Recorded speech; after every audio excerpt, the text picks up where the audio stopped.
سورۃ الرحمن تفسیر ابن کثیر۔ الحمدللہ رب العالمین والصلاة والسلام علی اشرف الانبیاء وسید المرسلین سیدنا محمد وعلی آلہ واصحابہ اجمعین۔ اللہم صل علی سیدنا محمد وعلی آل سیدنا محمد کما صلیت علی ابراہیم وعلى آل إبراهيم في العالمين إنك حميد مجيد۔ أعوذ بالله من الشيطان الرجيم، بسم الله الرحمن الرحيم۔ ومن دونهما جنتان فبأي آلاء ربكما تكذبان؟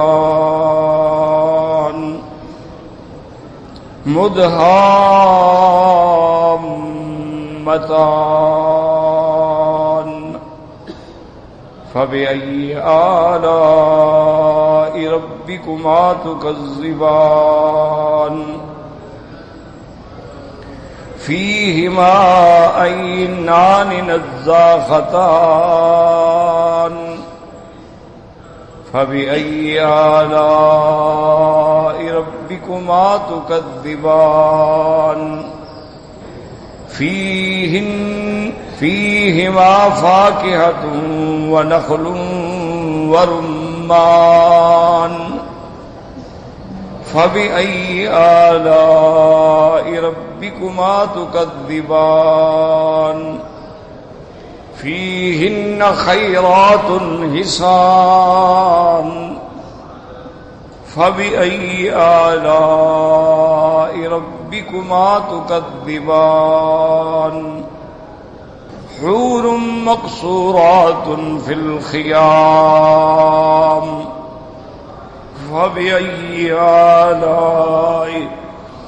فبأي آلاء ربكما تكذبان؟ لم يطمثهن إنس قبلهم ولا جان فبأي آلاء ربكما تكذبان؟ متكئين على رفرف خضر وعبقري حسان فبأي آلاء ربكما تكذبان؟ تبارك اسم ربك ذي الجلال والإكرام۔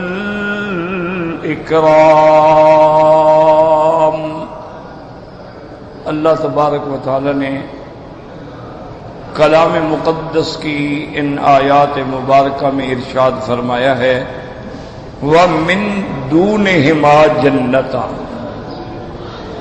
علماء نے ارشاد فرمایا مفسرین نے کہ من دونہما پہلے آپ پڑھ چکے ہیں وَلِمَنْ خَافَ مَقَامَ رَبِّهِ جَنَّتَانِ، اب آیا من دونہما، تو یہ دو جنتیں جو ہیں پہلے سے کم درجے میں ہیں۔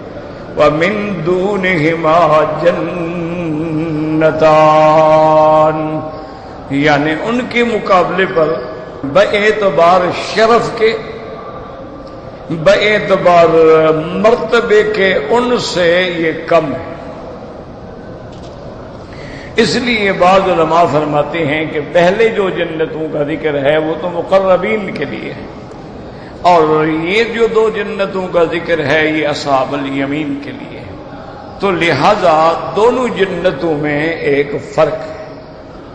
ویسے بھی الحمدللہ یاد رکھیں کہ دنیا ہو یا آخرت ہو، اللہ نے انسانوں میں بھی مکانوں میں بھی ہر جنس میں ان کے درجات رکھے۔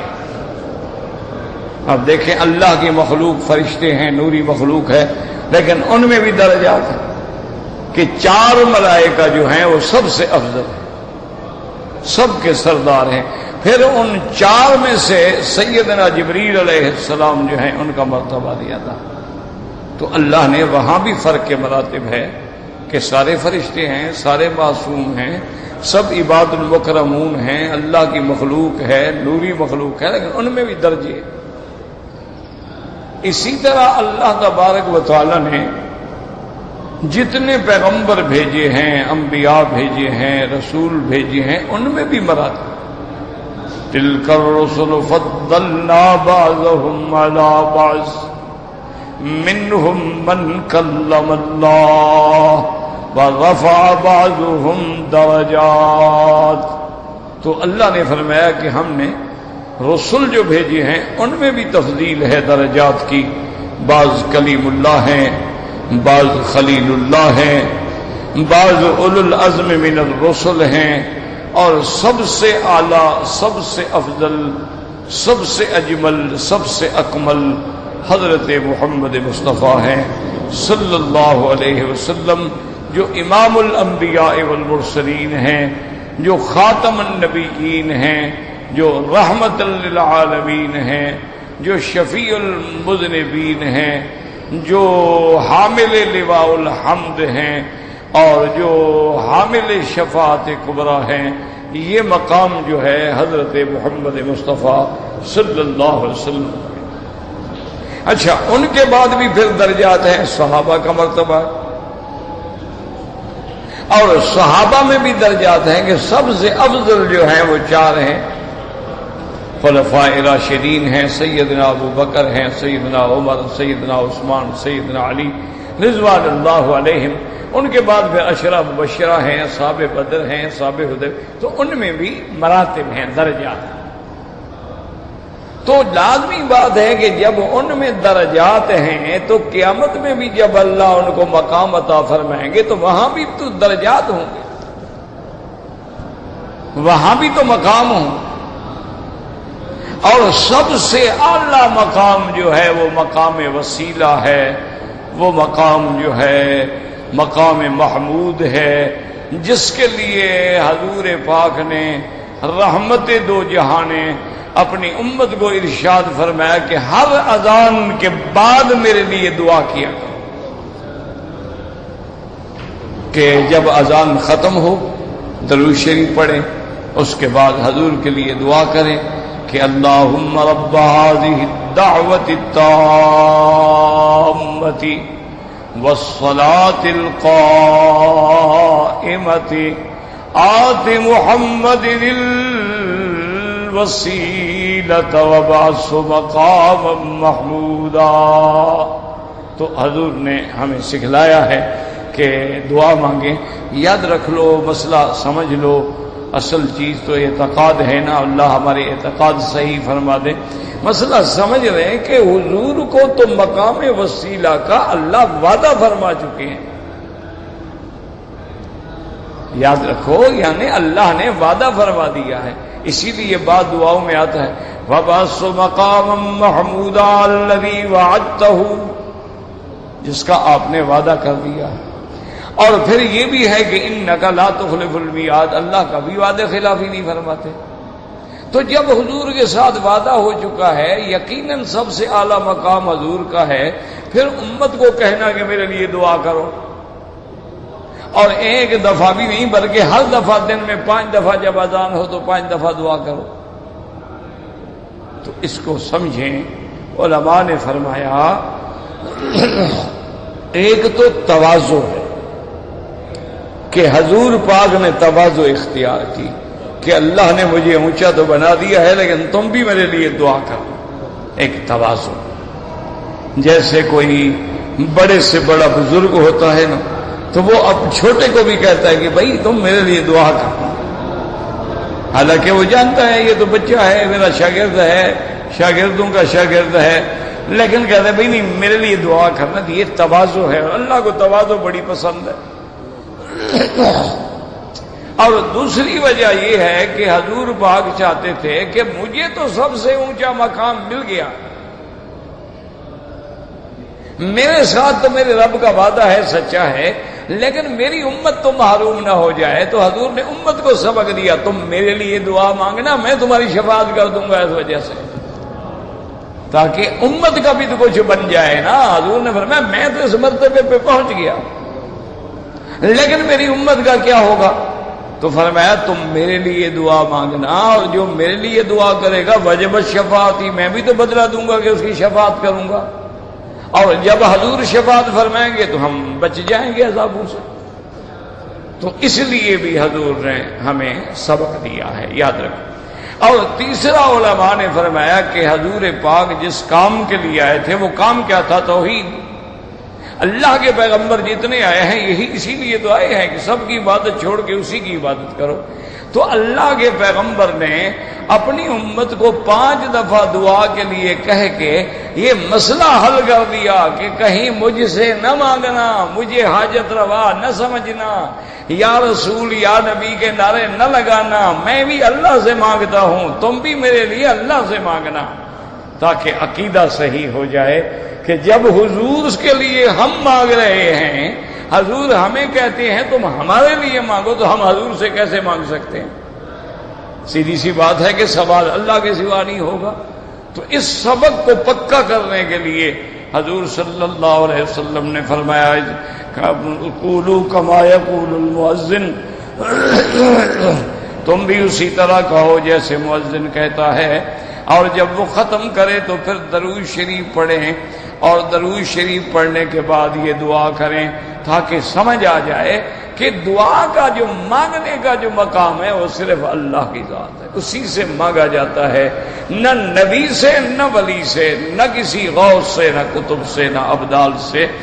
مانگنا صرف اللہ سے ہے۔ اذا سألت فاسأل من اللہ وَإِذَا اسْتَعَنْتَ فَاسْتَعِنْ بِاللَّهِ وَإِذَا تَوَكَّلْتَ فَتَوَكَّلْ عَلَى اللَّهِ۔ تو یاد رکھیں کہ درجات تو پھر بلند ہوں گے نا۔ ایک مقربین کا درجہ ہے، سبحان اللہ، فَأَمَّا إِنْ كَانَ مِنَ الْمُقَرَّبِينَ فَرَوْحٌ وَرَيْحَانٌ وَجَنَّةُ نَعِيمٍ، وَأَمَّا إِنْ كَانَ مِنْ أَصْحَابِ الْيَمِينِ فَسَلَامٌ لَكَ مِنْ أَصْحَابِ الْيَمِينِ، وَأَمَّا إِنْ كَانَ مِنَ الْمُكَذِّبِينَ الضَّالِّينَ فَنُزُلٌ مِّنْ حَمِيمٍ وَتَصْلِيَةُ جَحِيمٍ، إِنَّ هَذَا لَهُوَ حَقُّ الْيَقِينِ، فَسَبِّحْ بِاسْمِ رَبِّكَ الْعَظِيمِ، سبحان ربی العظیم۔ تو مقربین ہیں، پھر اصحاب الیمین ہیں، اور پھر اصحاب الشمال مکذبین الضالین ہیں۔ تو مراتب ہیں۔ تو اسی طرح اس لیے جنت کے بھی درجے ہوں گے، ایک جنت ایک سے اعلیٰ سے اعلیٰ سے اعلیٰ سے اعلیٰ ہوگی۔ اسی لیے صحیح حدیث میں آتا ہے اذا سألتم اللہ الجنت فاسألوه الفردوس الاعلیٰ۔ حضور نے فرمایا جب اللہ سے جنت مانگو تو جنت الفردوس کا سوال کیا کرو، کیونکہ اعلی الجنان، سب جنتوں سے افضل اعلی جنت جو ہے وہ جنت الفردوس ہے۔ تو اس کے بعد بھی تو اس لیے اب قرآن سمجھیں وَمِن دُونِهِمَا جَنَّتَانِ، بعض علماء نے فرمایا بے اعتبار شرف کے، بے اعتبار منزلت کے یہ پہلے 2 جنتوں سے کم ہے۔ جیسے آپ دنیا میں بھی دیکھتے ہیں جی یہ 5 سٹار ہوٹل ہے، اچھا، اور یہ وہ کہہ رہے ہیں یہ 4 سٹار ہوٹل ہے، اس میں بھی وہی آرام ہے۔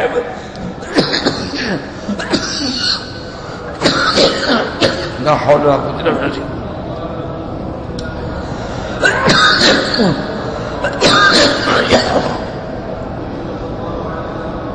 لا حول ولا قوة الا بالله العلي العظيم،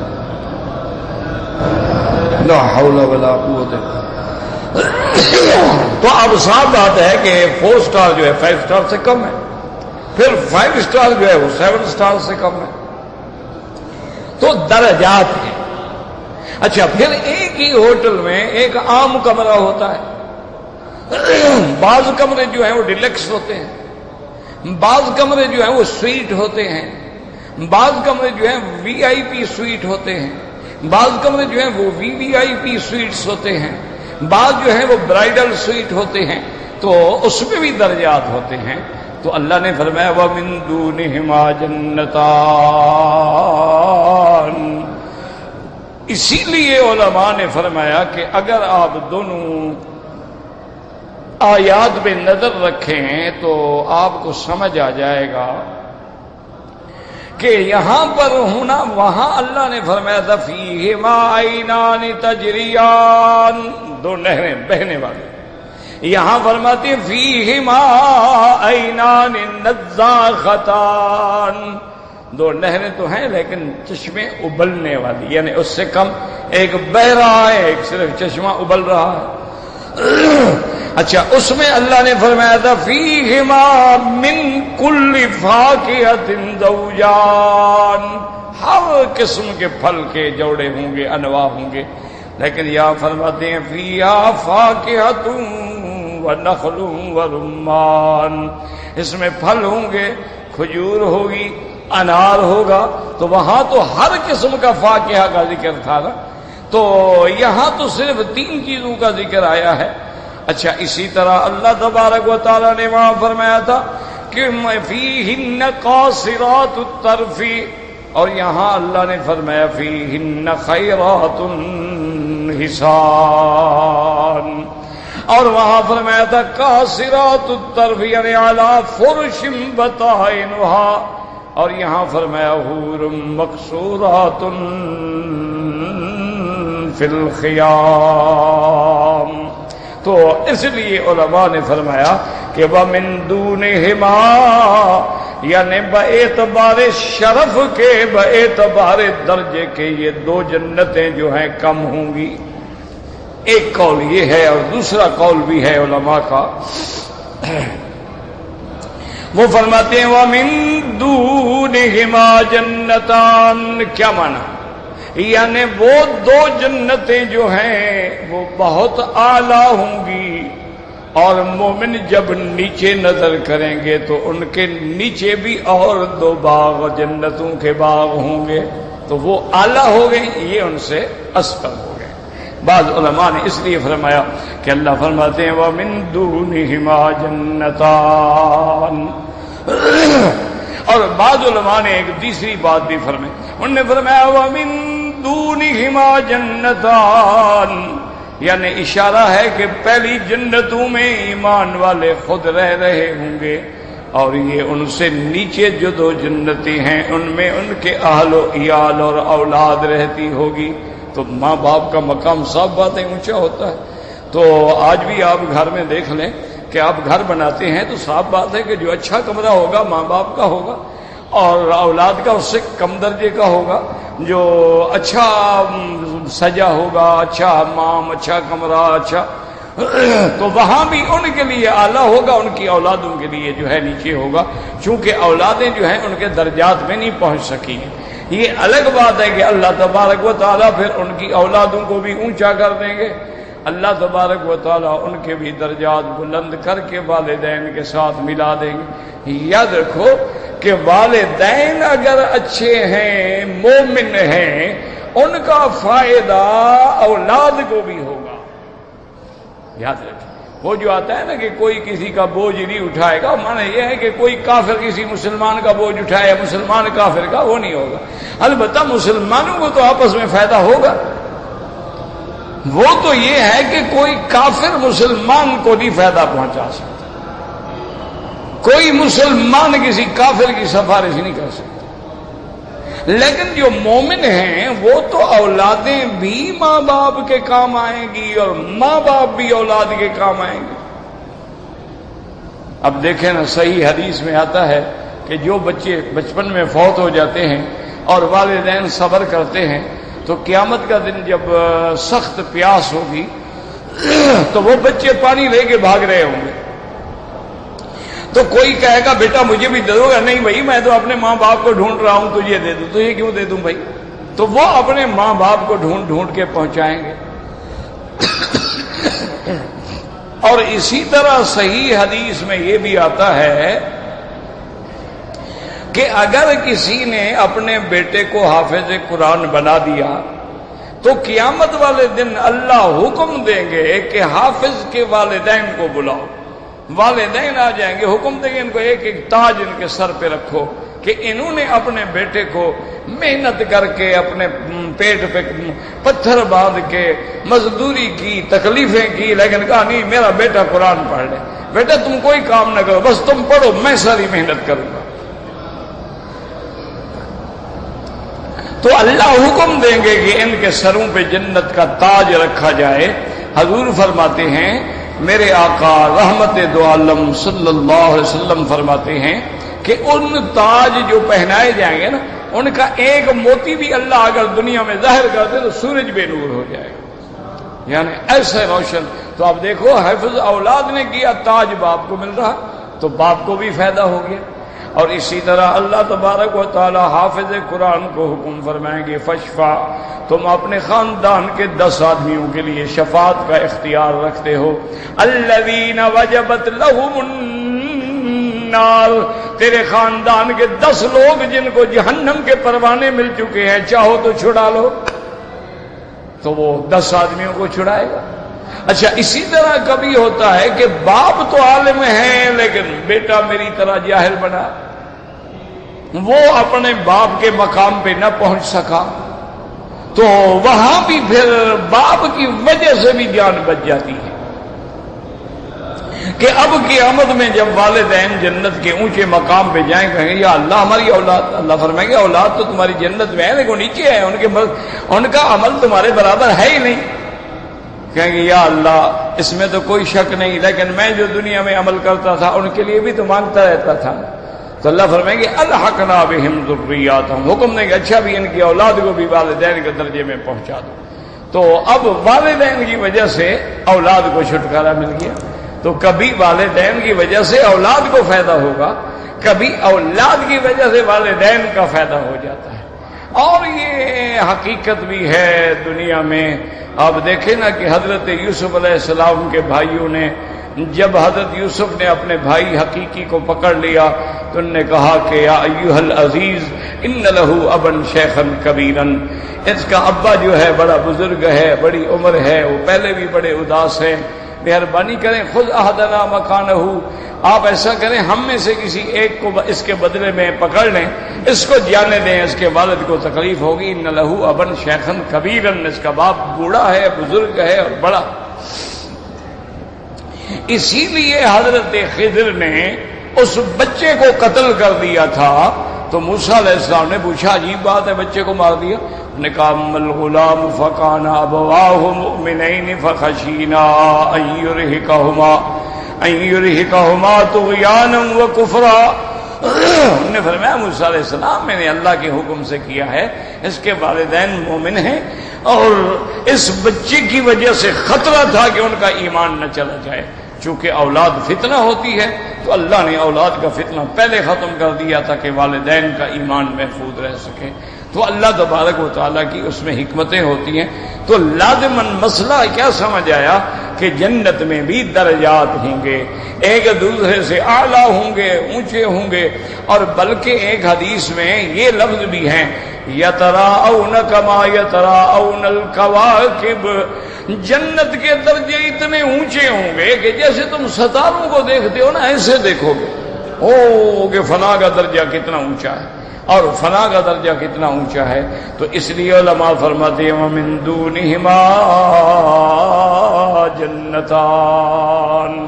یاد رکھو اب 2 ترجمے ہو گئے، یا تو باعتبار شرف کے عظمت کے پہلی 2 جنتوں سے یہ کم ہوں گی، یا باعتبار درجے کے یہ کم ہوں گی، وہ ان سے اعلیٰ ہوں گی، یہ ان سے نیچے ہوں گی.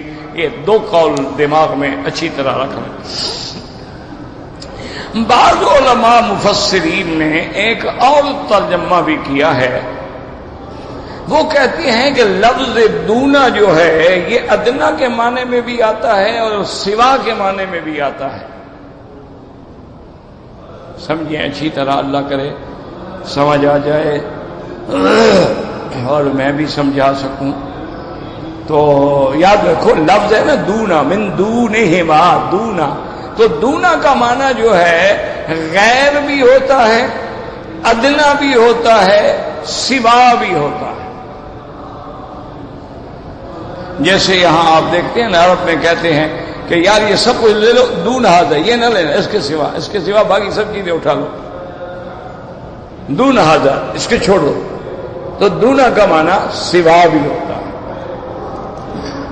اس کے بارے میں جیسے کہ اللہ کے قرآن میں ہے ومن أضل ممن يدعو من دون اللہ.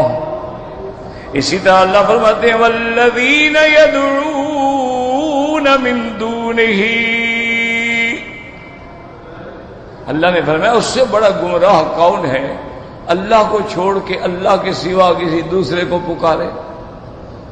من دون اللہ کیا معنی؟ اللہ کے سوا، یعنی اللہ کو چھوڑ کر کبھی یا جبرائیل اور کبھی یا نبی اور کبھی یا عبد القادر اور کبھی یا معین الدین چشتی اور کبھی یا غوث اور کیا کیا کرتا ہے.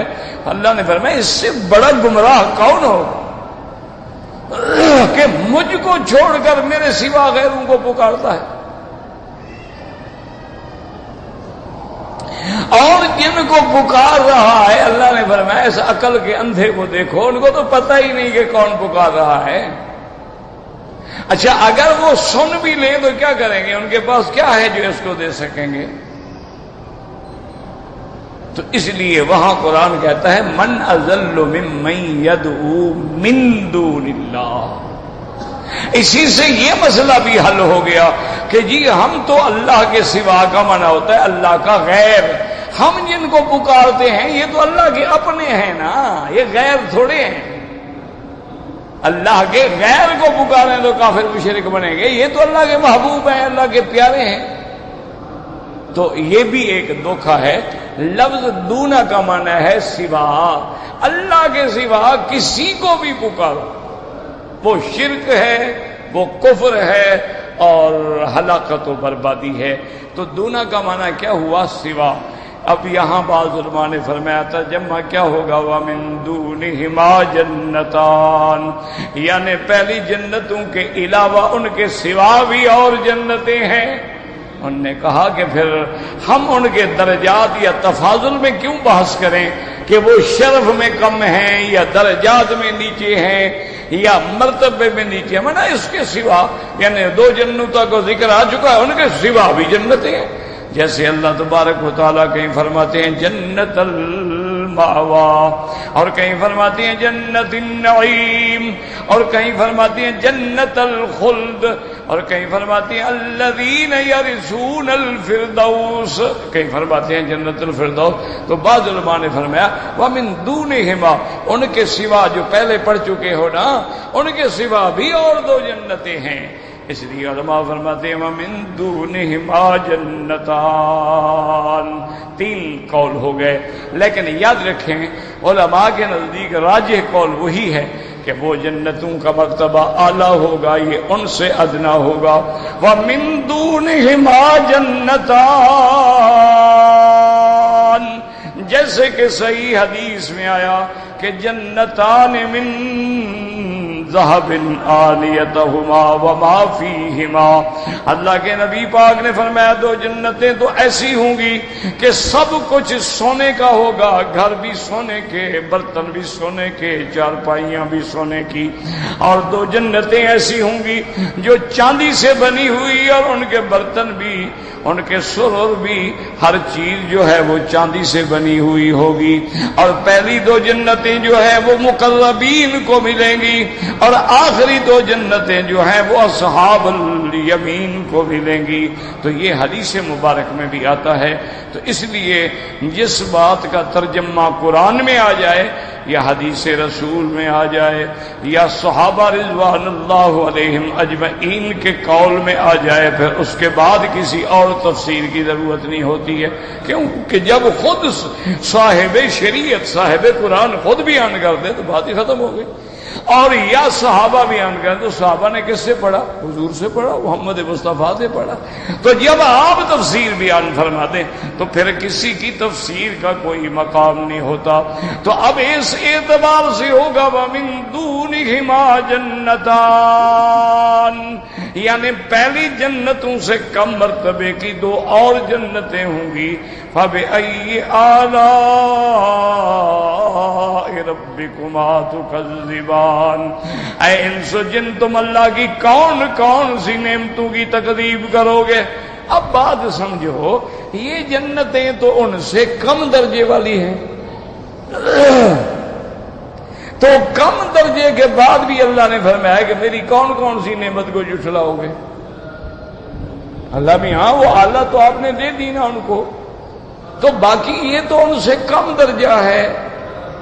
علماء نے فرمایا یہ بھی تو نعمت ہے، اگر صرف اعلیٰ والوں کے لیے جنت ہوتی اور ہمارے لیے نہ ہوتی تو پھر ہم کہاں جاتے؟ اگر صرف مقربین کے لیے اللہ بنا دیتے اور باقی جاؤ چھٹی تو کہاں جائیں گے ہم؟ تو اللہ نے بیان فرمایا مت گھبراؤ، تیرا مرتبہ ان کے برابر نہیں، کم ہے تو میں تجھے پھر بھی جنت دے دوں گا۔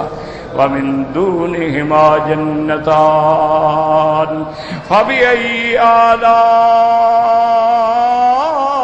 رَبِّكُمَا تُكَذِّبَانِ۔ آگے فرماتے ہیں مدہامتان۔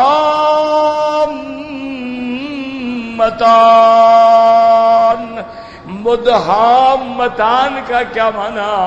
خضراوان سوداوان۔ اللہ نے فرمایا اس جنت میں جو سبزہ ہوگا، جو درخت ہوں گے وہ اتنا سبز ہوں گے کہ گویا سیاہ نظر آئیں گے۔ دیکھیں نا جب سبزہ کھیت پک جاتے ہیں، فصلیں تیار ہوتی ہیں، تو جب ان کا سبزہ اتنا بڑھ جاتا ہے، پانی مل رہا ہے، تر تازہ ہے، دور سے معلوم ہوتا ہے سیاہ نظر آ رہی ہے، حالانکہ ہوتی تو سبز ہے، لیکن اس کی کثرت کی وجہ سے اللہ نے فرمایا وہاں جو پھل ہوں گے، جو درخت ہوں گے، مدہامتان یعنی سوداوان، وہ سبزے سے بھرے ہوئے ہوں گے اور ان کی شاخوں پہ پھل ہی پھل ہوں گے، اور دیکھنے والے کو ایسے معلوم ہوں گے کہ جیسے سیاہ ہیں۔ اس کے بعد فرماتے ہیں فَبِأَيِّ آلَاءِ رَبِّكُمَا تُكَذِّبَانِ فِيهِمَا عَيْنَانِ نَضَّاخَتَانِ۔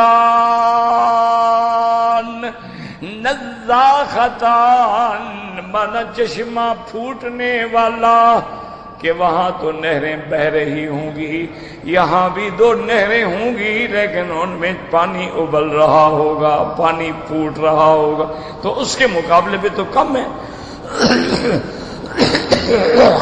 ایک نہر پانی کی بہ رہی ہے اور ایک جگہ صرف چشمہ ابل رہا ہے۔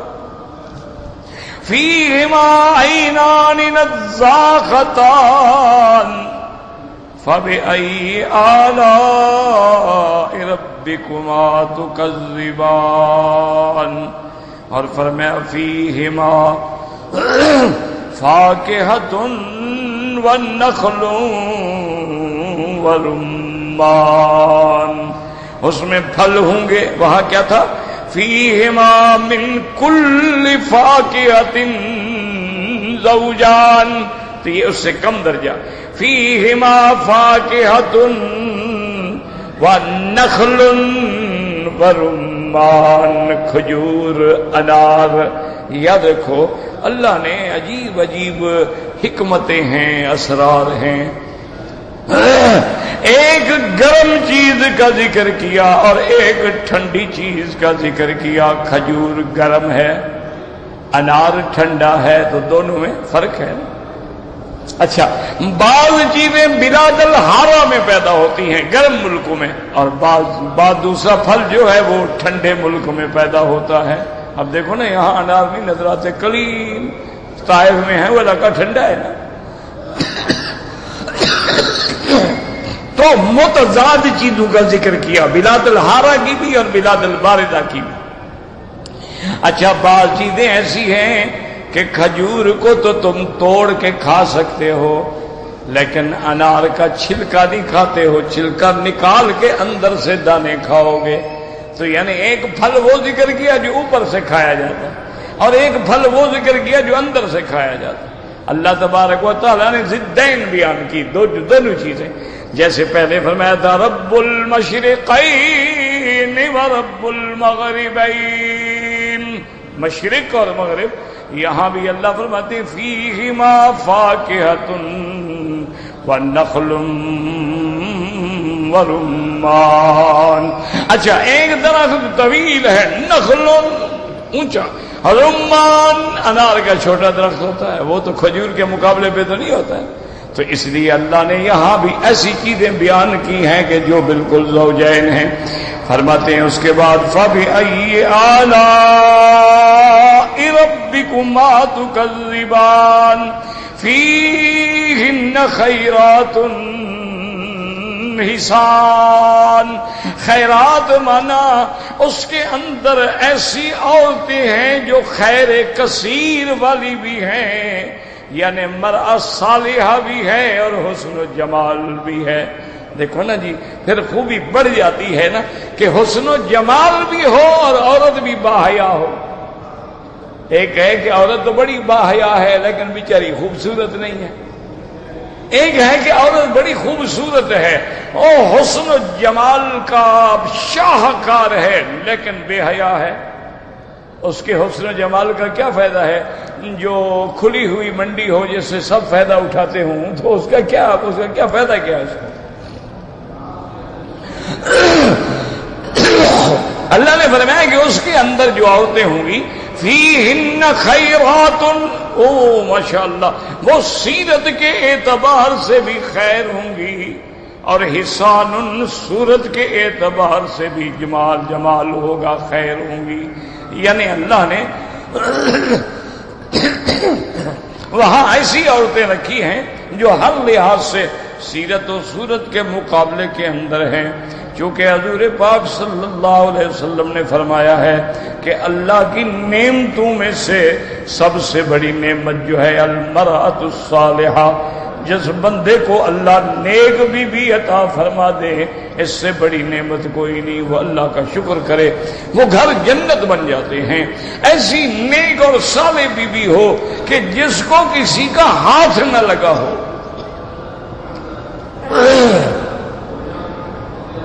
یقین کریں کہ اب دنیا میں کافر جو ہیں نا جی، ان کو بھی اسلام کی خوبیاں جب دیکھتے ہیں، پڑھتے ہیں، سنتے ہیں، معلوم کرتے تو وہ دشمنی میں ہیں، لیکن جب قریب آگے دیکھتے ہیں تو ان کو بھی اعتراف کرنا پڑتا ہے کہ بھئی صحیح معنوں میں اگر عورت ہے تو مسلمان ہے اور صحیح معنوں میں اگر مرد ہے تو مسلمان ہے، باقی تو بکواس ہے.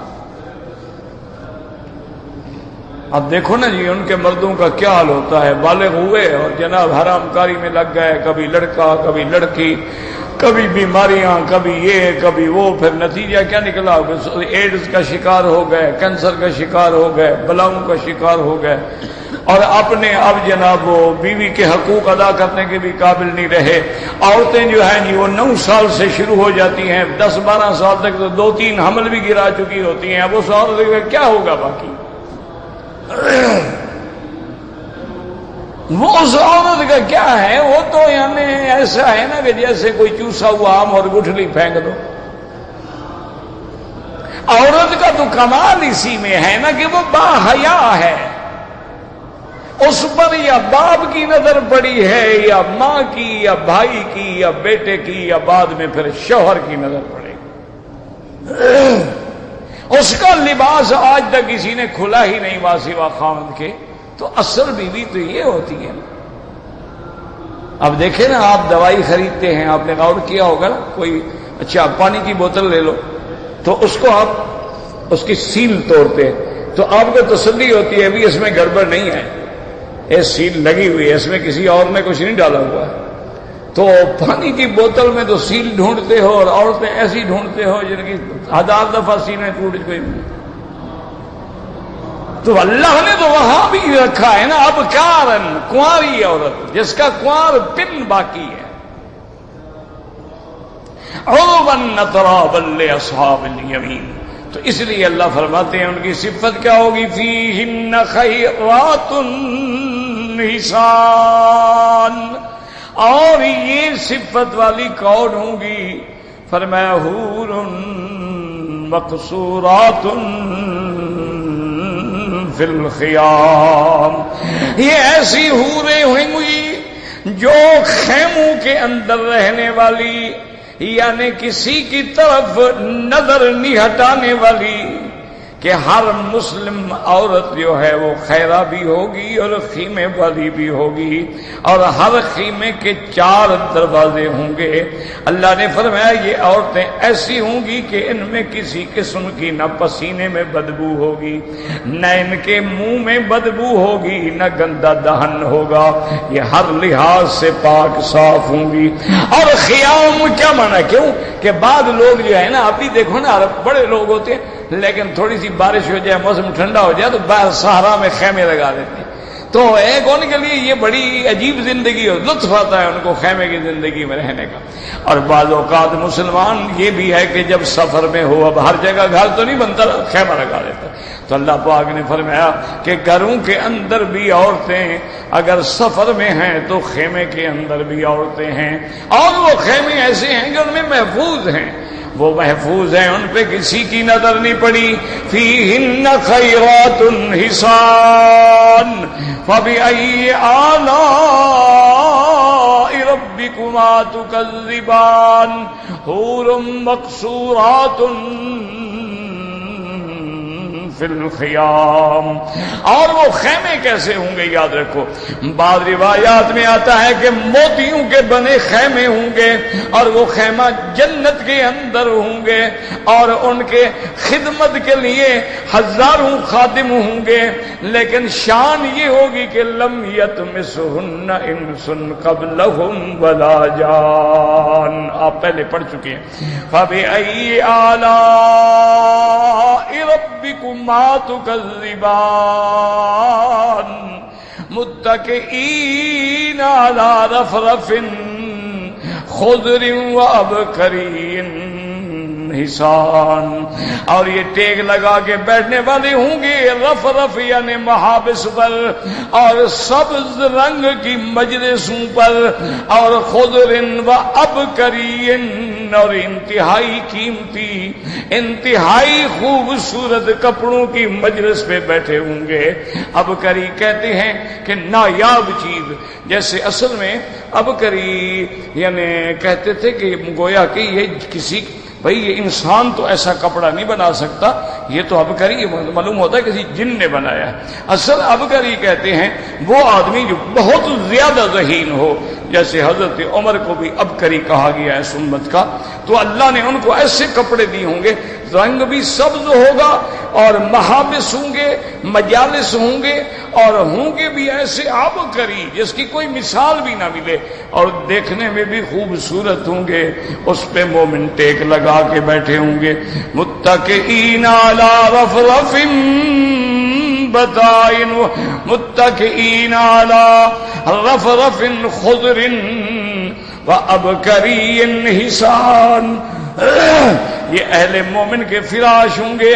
اس کے بعد اللہ پاک نے اپنے کلام مقدس کی اس سورت کو ختم فرمایا، تبارک اسم ربک ذی الجلال والاکرام۔ تبارک برکت والی ذات، عظمت والی ذات، اس کا نام بھی تیرے رب کا عظمت والا، بڑائی والا، اور فرمایا ذل الجلال والاکرام۔ یہ اس کی شان ہے، جیسے کہ حدیث میں آتا ہے حضور پاک نے فرمایا العزو یا ذل جلال والاکرام، اور ایک حدیث میں آتا ہے العزو بذل جلال والاکرام، یعنی الزمو اس نام کو پکڑ لو، تیرا رب جو ہے کبریائی والا، تیرا رب جو ہے باقی رہنے والا دائم ہے، اور تیرے رب کا نام جو ہے وہ بھی عزت و عظمت اور بڑائی والا۔ اس لیے حضور فرماتے ہیں مومن جب نماز پڑھے، نماز پڑھنے کے بعد یہ دعا کیا کرے، اللہم انت السلام ومنک السلام تبارکت یا ذل جلال والاکرام۔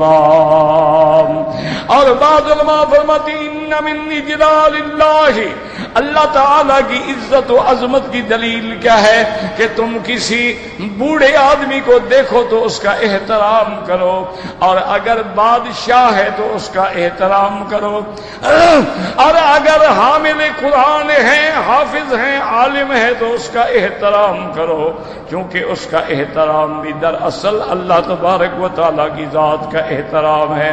واللہ تعالی اعلم۔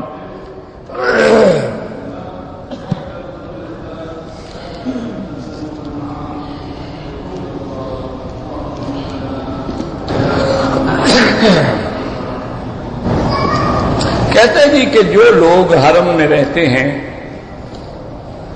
اگر انہوں نے عمرہ کرنا ہے تو وہ احرام گھر سے باندھیں گے یا میقات پہ جا کے باندھیں گے؟ میرا بھائی احرام تو ہمیشہ میقات سے باندھا جاتا ہے۔ احرام کا معنی چادریں نہیں ہوتا،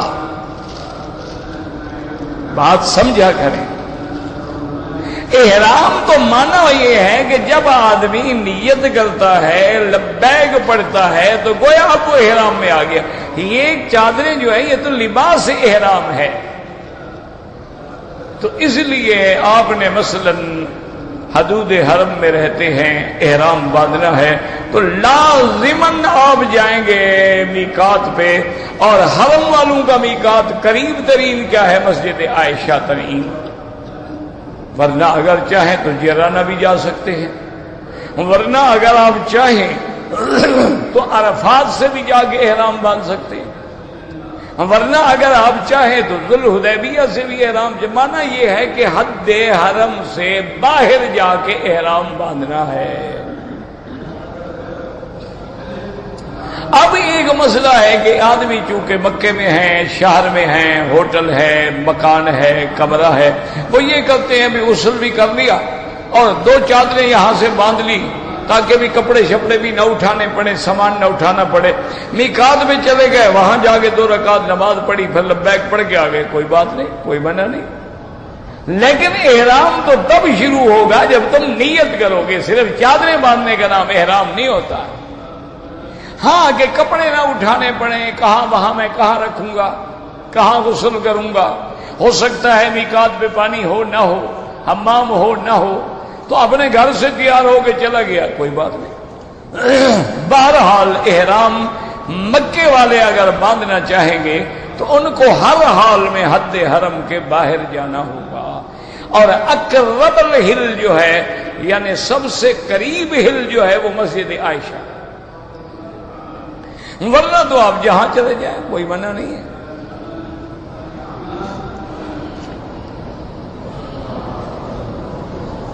کہتے جی کہ حرم کے اندر اللہ اگر ہمیں رہنے کی توفیق دے تو قرآن پڑھنا، نماز پڑھنا، طواف کرنا، کون سی عبادت جو ہے وہ زیادہ افضل ہے؟ میرا بھائی یاد رکھو کہ مکے میں رہنے والے، حرم میں رہنے والے یا آنے والے، اب جو حرم میں آ گیا وہ بھی حرم میں رہتا ہے، سب سے افضل عبادت نفلی عبادتوں میں، فرض تو فرض ہے نا، وہ تو آپ نے ہر جگہ پڑھنا ہے، جیسے مغرب کی نماز فرض ہے وہ تو پڑھنی ہے، عشاء فرض ہے وہ تو فرض ہے۔ معنی یہ ہے کہ نفلی عبادتوں میں سب سے افضل جو ہے وہ طواف ہے۔ اس کی وجہ یہ ہے کہ باقی عبادتیں آپ ساری دنیا میں کر سکتے ہیں، قرآن پڑھنا چاہیں جہاں چاہو پڑھ سو، نماز پڑھنا چاہو، تہجد پڑھو، اوابین پڑھو، اشراق پڑھو، ضحیٰ پڑھو، لیکن طواف تو کسی جگہ نہیں ہو سکتا ماں سوائے اللہ کے گھر کے۔ تو اس لیے نفلی عبادت میں افضل عبادت جو ہے وہ طواف ہے۔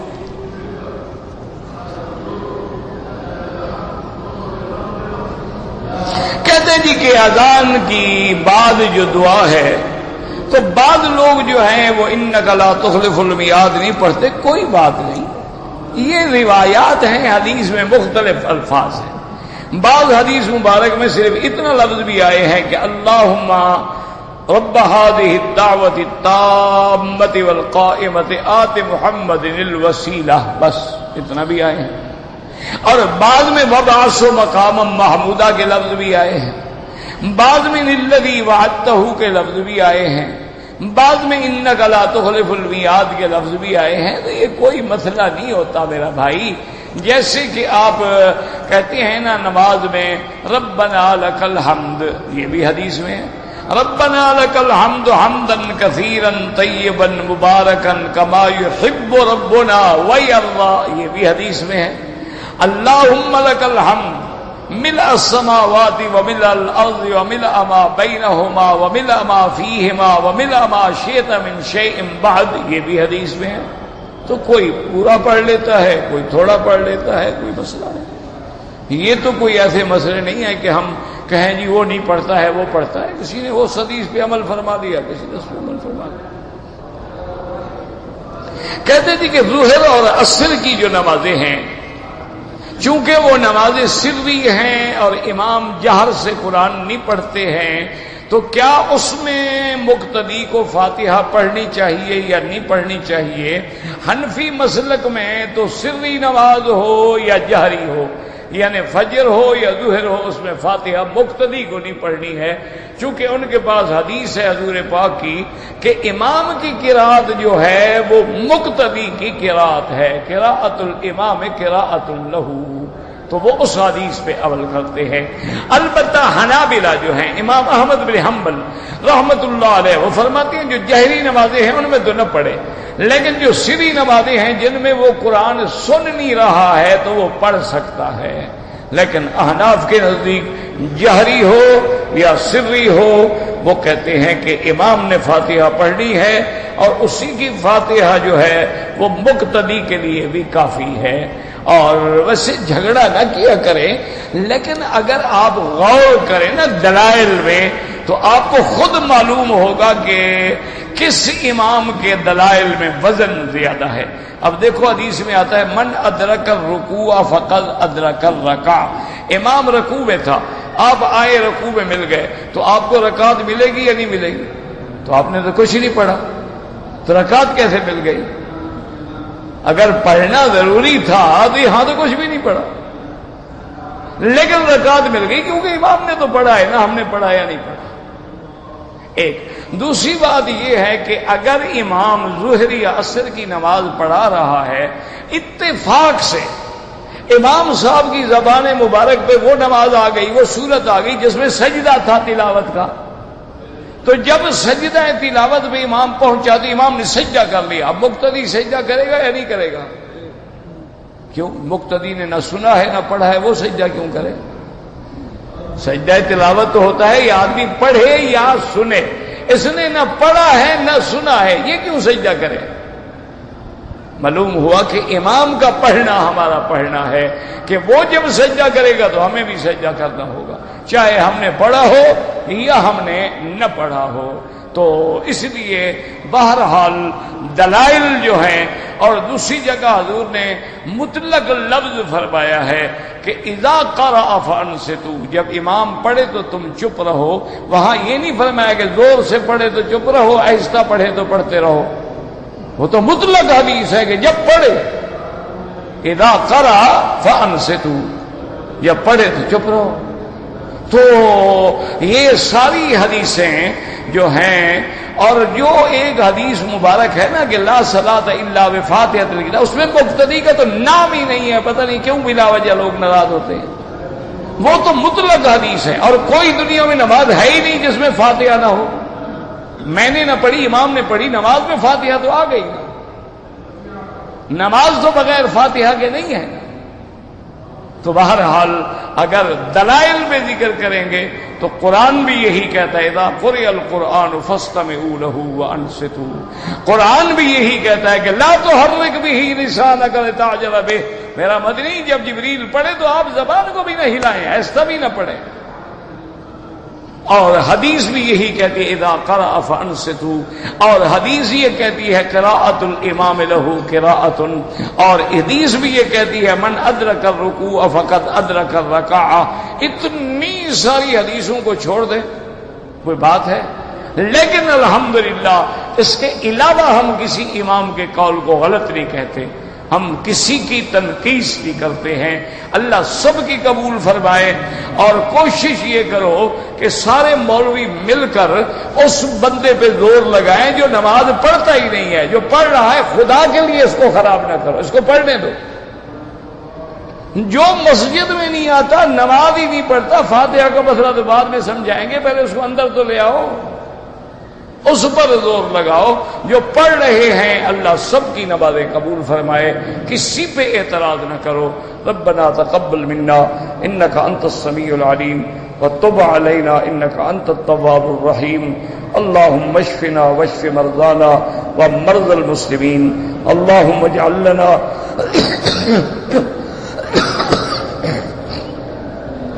وللمسلمين من كل هم فرجا ومن كل ضيق مخرجا ومن كل بلاء عافيا۔ صلى الله تعالى على خير خلقه سيدنا محمد وعلى آله وصحبه أجمعين۔